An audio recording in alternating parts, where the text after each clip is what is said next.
nicely. Welcome, welcome, gather round. My name is Beckett.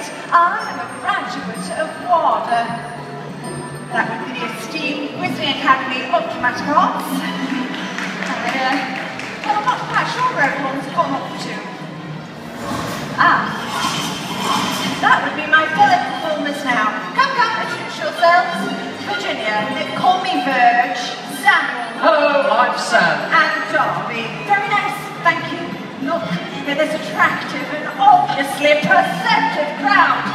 This is the perfect place for us to hone our craft. Let's finish getting ready. Let's.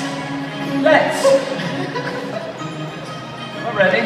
As I was saying, on behalf of WADA, the Wizarding Academy of Dramatic Arts, we present to you the Tales of Beedle the Bard. We are a group of classically trained performers and puppeteers, constantly looking to perfect our artistry. Certainly don't do it for the money. Absolutely not! We do not accept payment. This is about art. Ladies and gentlemen, the wizarding world has filled with tales of courage, Gallantry, friendship, hope, and explosions.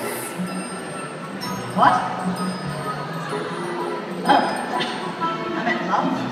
And some of the most famous of those tales come from a man who lived over 500 years ago. His name was Beedle the Bard, and he had one of the most luxuriant beards. Samuel, I hardly think that he cared about his beard. His luxuriant beard.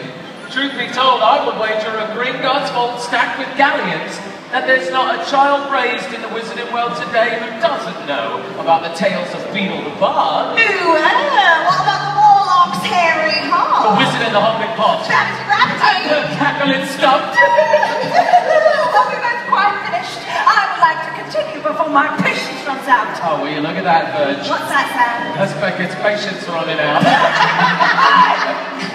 Sorry. Let's do what we came here to do. What's that?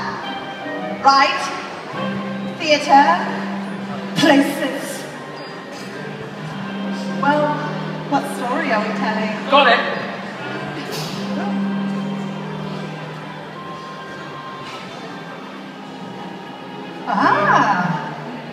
What story?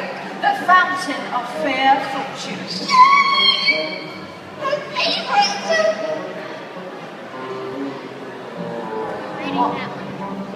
My fellow witches and wizards, everyone ready? We now present to you the Fountain of Fair Fortune. High on a hill, in an enchanted garden, enclosed by tall walls and protected by strong magic, flowed the Fountain of Fair Fortune. Once a year, hundreds of people travelled from all over the kingdom to wait outside the garden wall. There, at sunrise, a single unfortunate would be given the chance to fight their way to the fountain by sunset, bathe in its waters, and receive good luck and fair fortune forevermore. On the appointed day, 3 witches met on the outskirts of the crowd and told one another their sorrows as they waited for sunrise. The first, by name Asher, was sick of a malady no healer could cure. The second, by name Alfeda, had been robbed of her home, her gold, and her wand by an evil sorcerer. The third, by name Amata, had been deserted in love and thought her heart would never mend.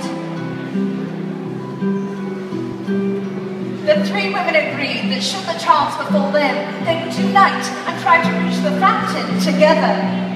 The sky was rent with the first ray of sun. Creepers from the garden beyond snaked through the pressing mass.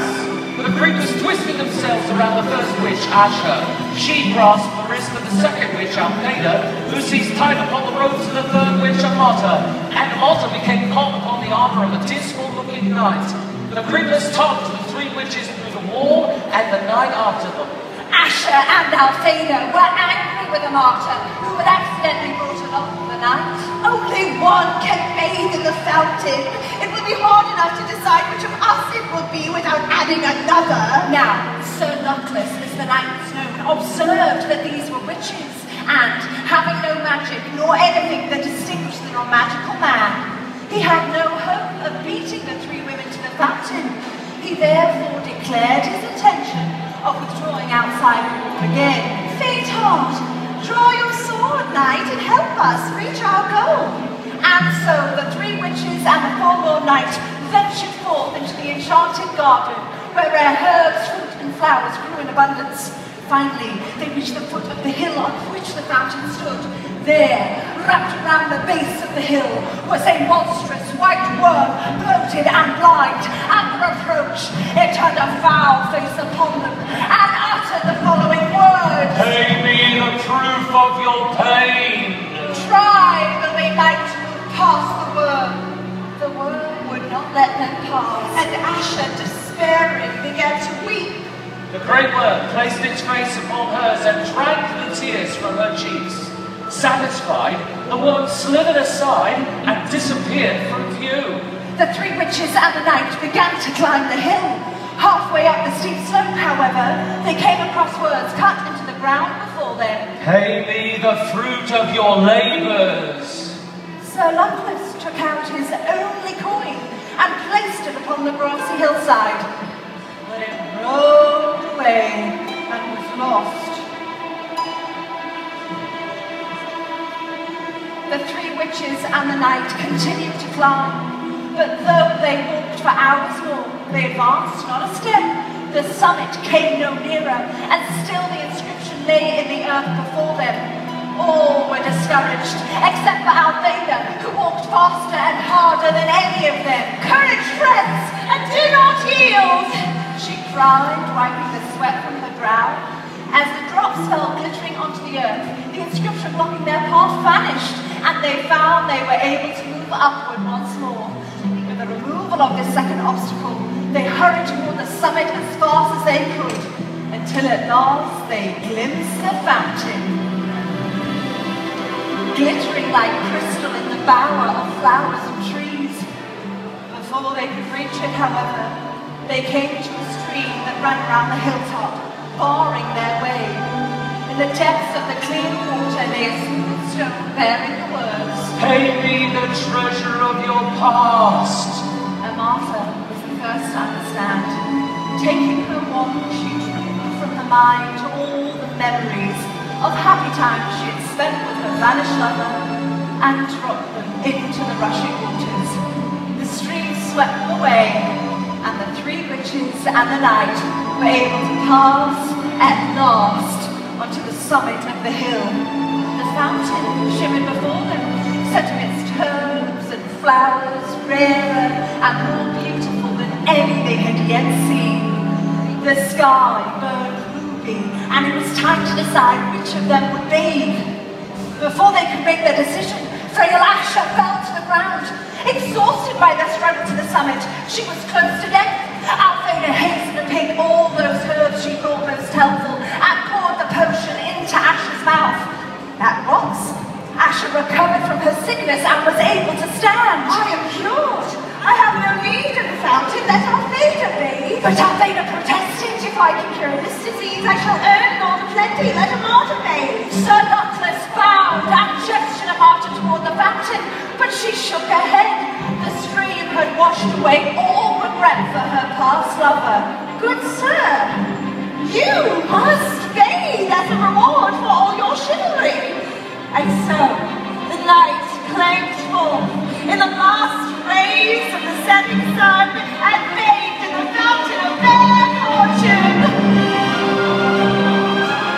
Astonished that he was chosen one of hundreds, and giddy with his incredible luck, as the sun fell below the horizon, Sir Luckless emerged from the waters with the glory of his triumph upon him, and flung himself in his rusted armor at the feet of a martyr, who was the kindest and most beautiful woman he had ever beheld.